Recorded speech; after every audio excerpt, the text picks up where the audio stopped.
But we're just asking questions, they say. Every conspiracy theory says this.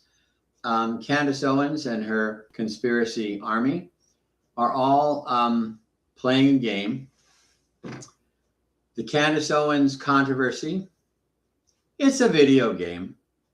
Just like, and you don't have to, it doesn't cost you anything to be part of the video game. Like true crime, fictional drama. So we've got this video game going on where Candace Owens and all her supporters are telling us that, that Erica Kirk was planted inside a marriage with Charlie Kirk to destroy him and eventually got him killed, and her ex-fiance was part of this and all kinds of things like that. But we're just asking questions, they say. Now, I'm going to talk about many conspiracy theories because I want to point out how this is a classic error of conspiracy theories, one of many. So I'm not rambling. I'm comparing the classic pattern of brain dysfunction that causes conspiracy theories to proliferate like this. So the question is, how do you know if someone is just asking questions when they don't want to know the answer? If they don't listen to the answer and they just keep asking the insinuating question, they're not asking questions. They're trying to smear people with the questions. And the way we know is that when the question is answered, they just keep on asking the question. The question's been answered, but they were never interested in the answers. They're interested in just smearing people and raising doubts with questions. So, and also like with Candace Owens and her other people, they're making statements. She makes absolute statements. They're not like, I wonder about this. I wonder about that. Can somebody enlighten me on that? No, she says certain things are absolute truth, and therefore they should be, believed. And then when somebody asks her about it, she said, for example, some journalists have asked Candace Owens, so what are you ultimately saying? What happened to Charlie Kirk? Oh, I'm just asking questions. No, you're not. And the fact that somebody wants to keep asking questions that have already been answered, making statements that are not questions, and then after making all these statements to say, well, this, and this, happened, and right? The double standard is anti-Semitism in the case of Charlie Kirk and what they're trying to say. If you engage in hypocrisy, remember Jesus warned about hypocrisy. He said, do not be like the Pharisees and engage in hypocrisy. So if you have two standards, one for Israel and another standard for the rest of the world, you're an anti-Semite. Flat out. You're a flaming Jew-hating Nazi, pogrom, not anti-Semite. For example, there are 15 million Jews on planet Earth. Look it up. 15 million. There are 8.2 billion people on planet Earth, and only 15 million of them are Jews. No, they do not control Hollywood. Hollywood hates them. They do not control the media. The media smears them all the time. They do not control Congress. Many of them are poor. They don't have very much money. But if you go by the numbers, there are about 5.6 billion people on the earth who reject Jesus. Now, I'm giving credit that many of the people who claim to be Christians are actually Christians, which obviously they're not. There are most alleged Christians are no more Christian than a Satan worshiper. They literally, in fact, the Satanic Bible by LaVey, its dedication page in one publication says, "Do what thou wilt shall be the whole of the law." Satan worship is to worship yourself. According to Satanism, technical formal Satanism, they don't ask you to worship Satan. They ask you to reject God, reject authority, and worship yourself. Because that is the essence of Lucifer rebelling against God, is to reject authority. So, you know, there are I think there's like 1.6 billion people who claim to be, that doesn't add up. 1.6 billion who claim to be Christians, but they're clearly not, most of them. Minus, hold it, 5 points. So I can't stop, and I don't know how to stop and start. I'll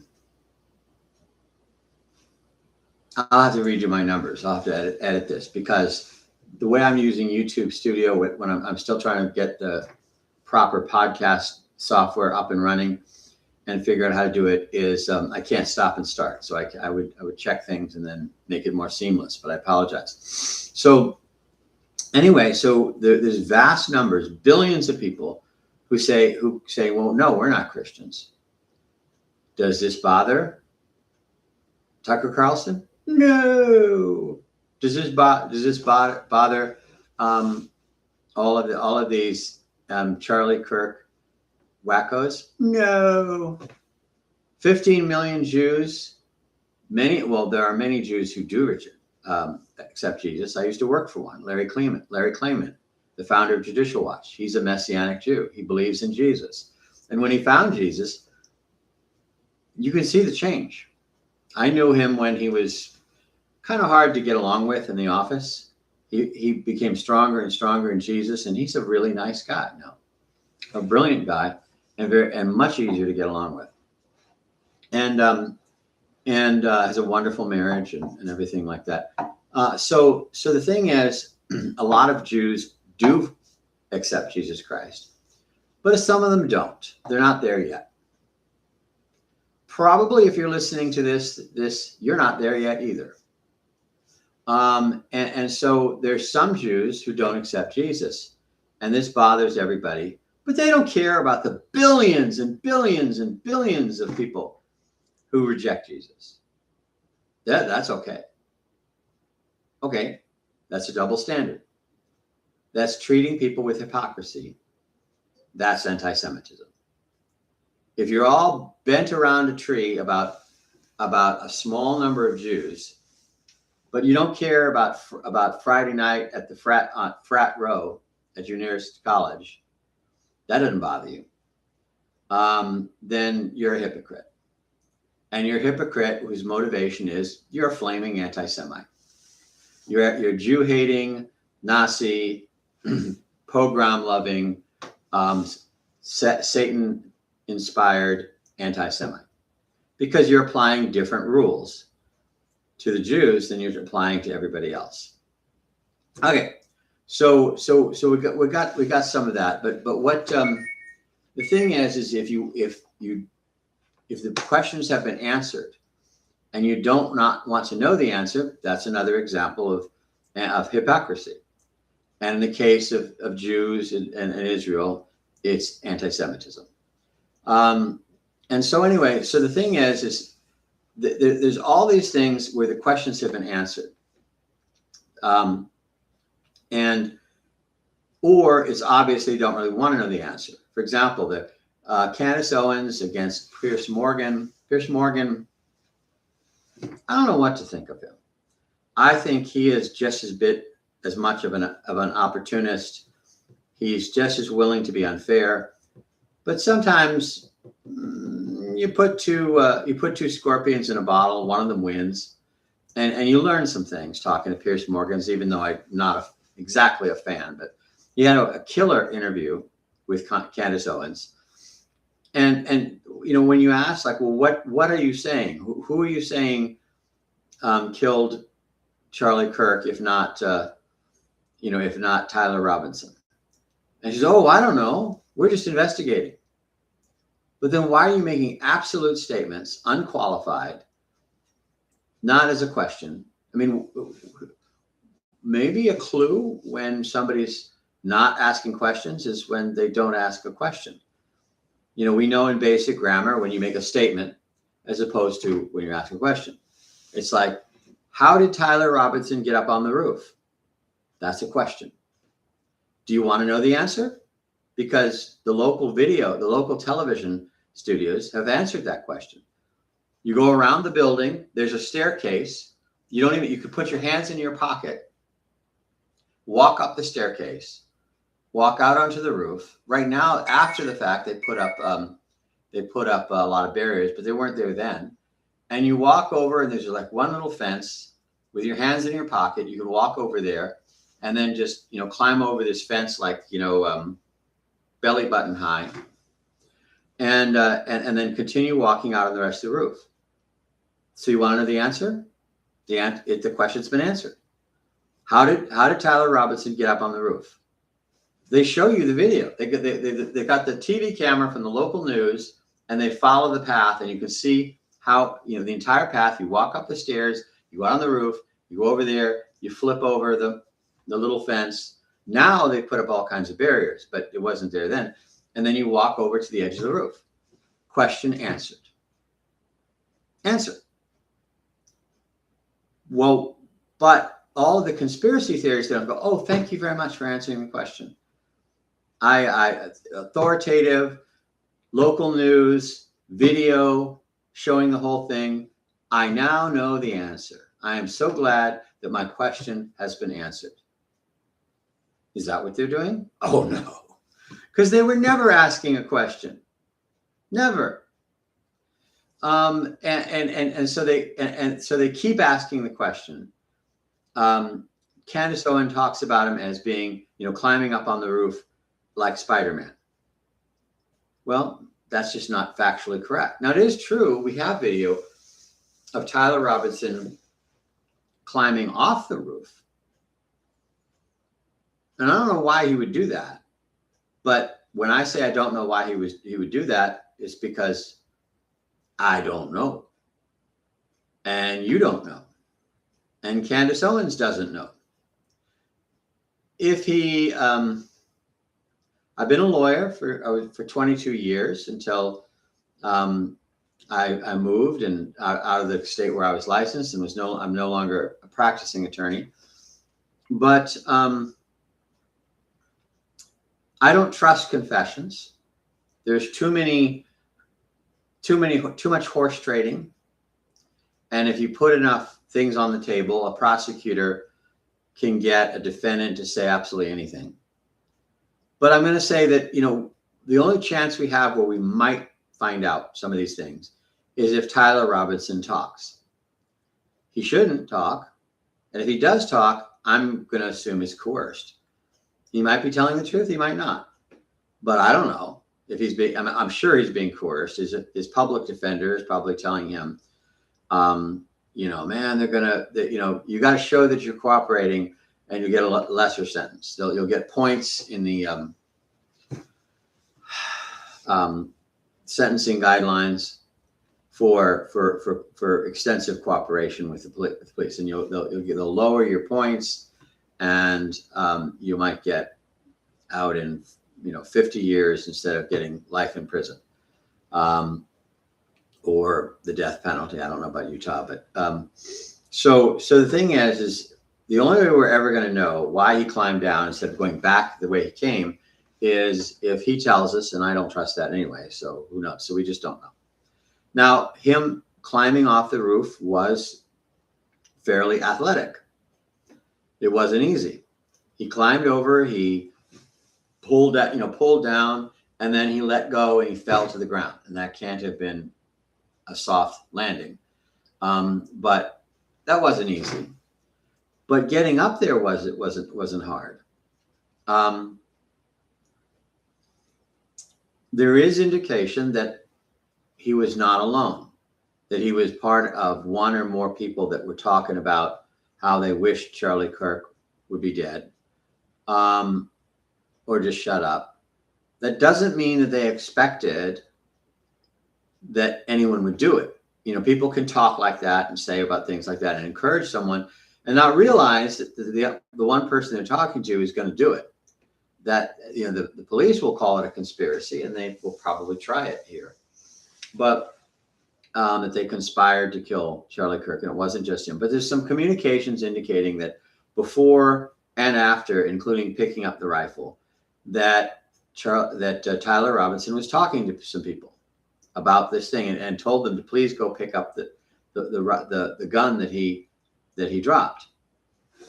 Now everybody says that, well, how could he? Why would he take the time to fold this foldable rifle and put it back in its case, and stash it, out in the woods, instead of just taking off? Well, again, this is a classic thing I go into in my other video, is that thinking, well, why would somebody do something? Okay, so you don't know. When you ask the question, why would Tyler Robinson take that time? What you're saying is, I don't know. So how much evidence is it when you say, I don't know? If you go into a court, as I have, and you say, why would anybody do this? Clearly my client did not commit the crime, because why would anybody do that? And everybody in the legal system saying, we've seen it many times. People do crazy things. If you're going to argue that nobody would do this, well, okay, let me pull out a list here.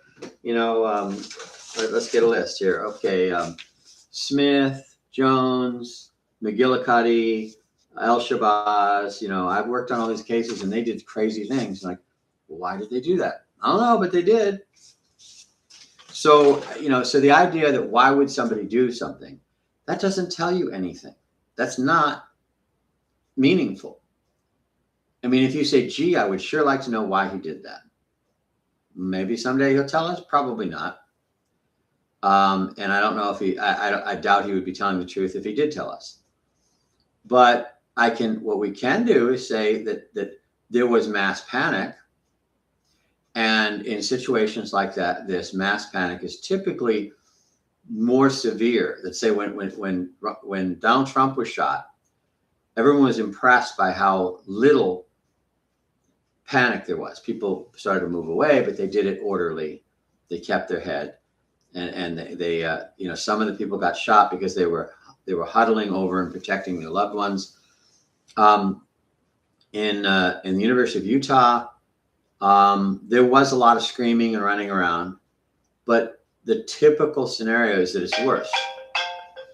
So would he imagine that he's going to face a lot of panic? Yes. I mean, if he says, well, do I have this? I know what this is about, but I gotta wait. Would he say, I think I have time to cover my tracks and hide my escape route and hide some of the evidence because there's going to be mass panic? Well, that would be a reasonable thing to do, because usually there is. And usually it's much worse than this. So,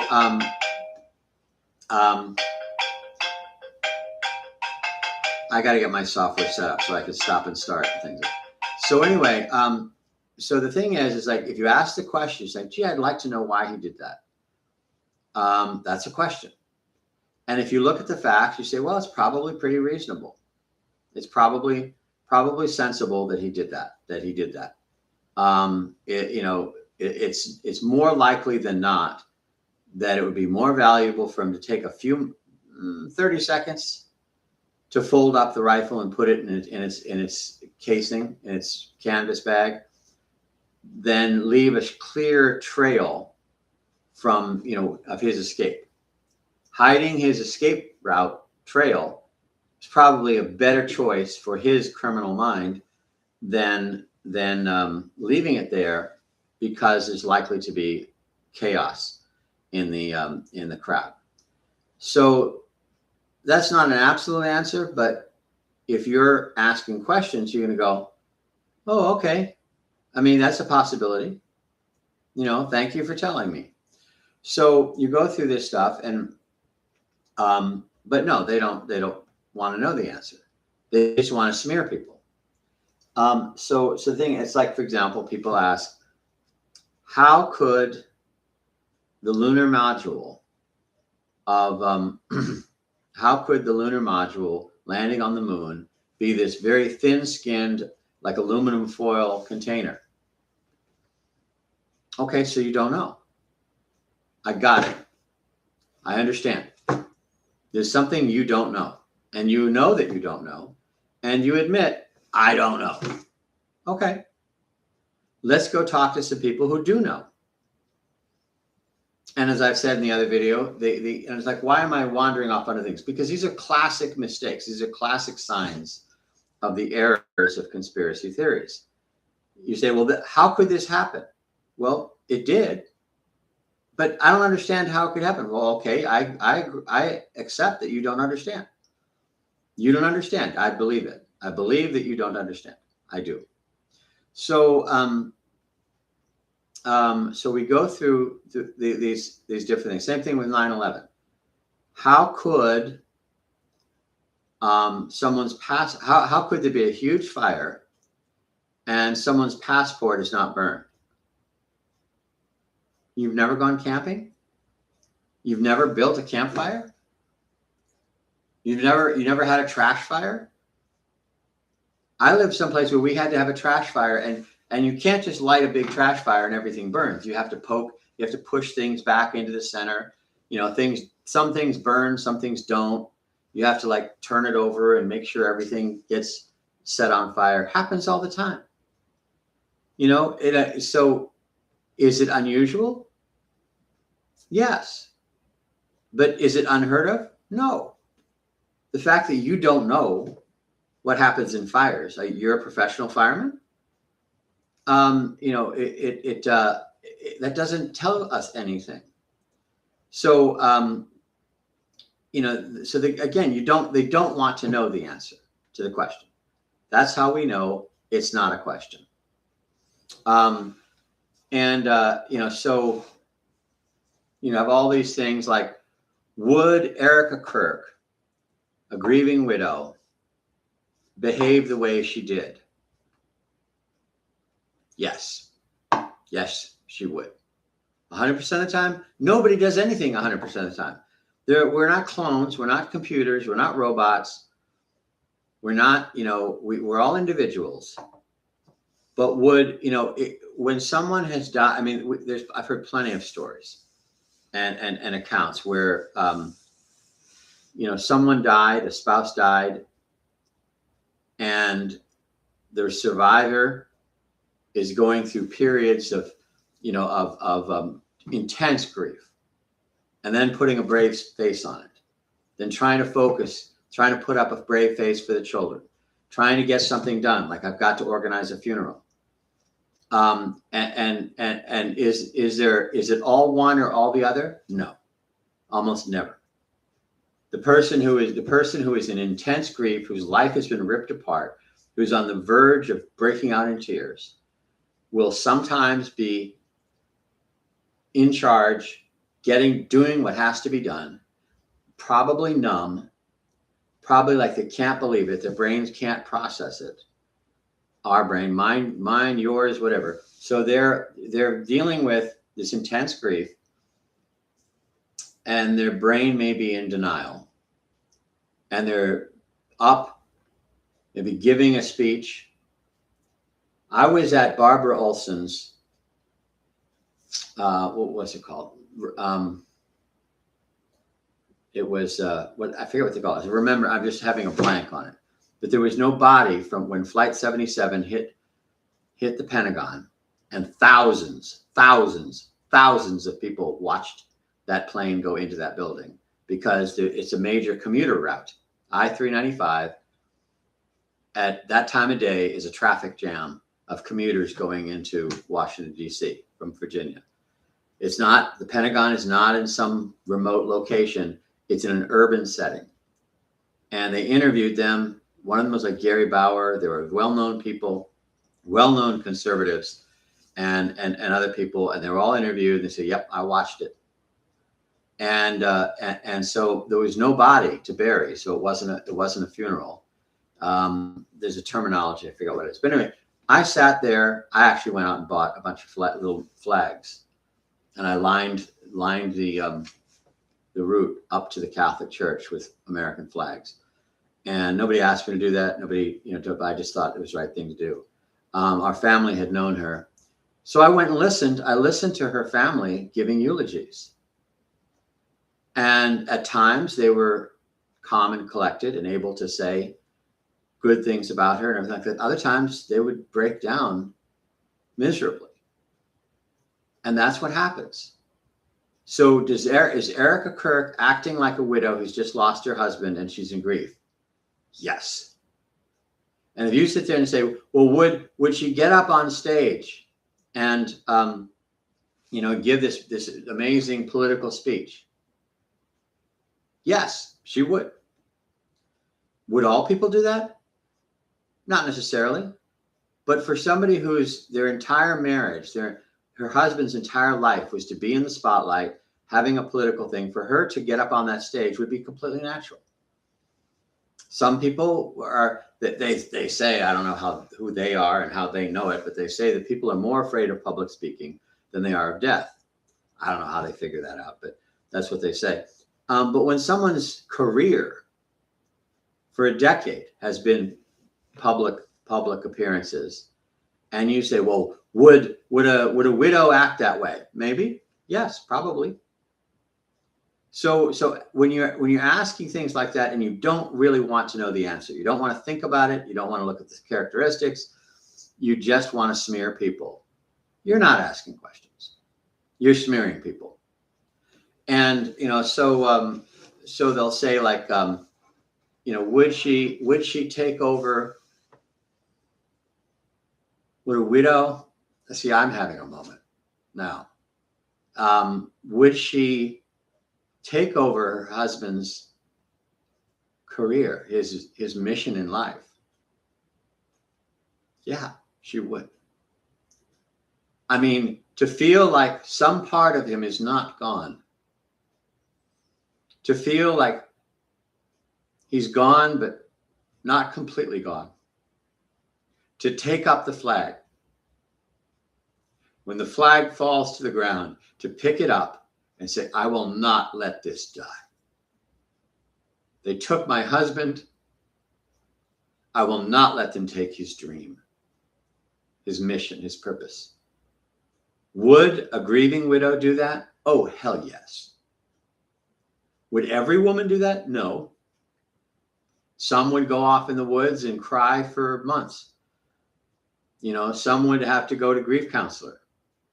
But some who are fighters would say, I will not let, they took his life. I will not let them take his mission. And so the answer, so the question is, well, I'm just asking questions. No, you're not.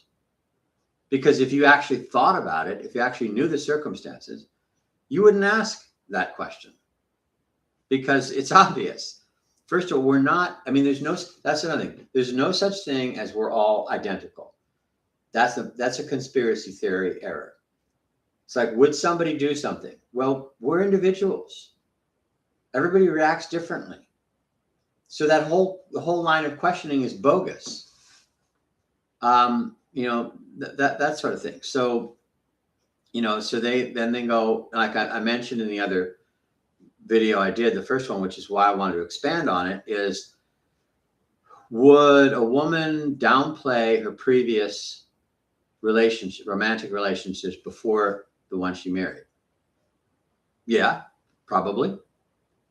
Some wouldn't. Many would. So before you ask your question, would you think about it? It's like, well, would someone say she didn't date anybody for 5 years? Probably. Would everybody do that? No, nobody does it.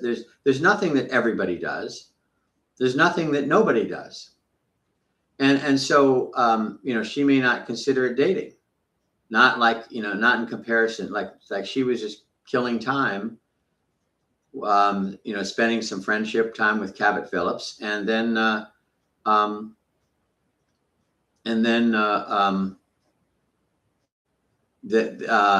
compared to that, her meaning Charlie Kirk and falling in love and getting to the point, a relationship that ended up in marriage. It's like, well, there's no comparison. Could someone talk like that? I'll bet you have. Do people talk to hide their feelings or to express their feelings, or to, do people say things imperfectly? I'll bet a steak dinner you have, whoever is listening, you've done it. I've done it. We say things imperfectly. We say things that aren't exactly what we meant. We all do it. So yeah, they're not asking questions. They're trying to throw mud. And that is not an honest or inquiry that one can respect. All right, I'm going to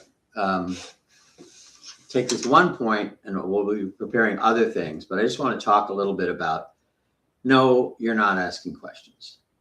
And we'll get into some other things, because there's just so much is going on. There's so much nonsense. And I feared for our educational system from the 1980s, late 1987, I think it was, when I went to the U.S. Department of Education, because I felt like our country is going to fall apart if we don't educate people properly, and our ability to think. And I think our country's devolving into chaos because we wouldn't know logic from a fruit salad.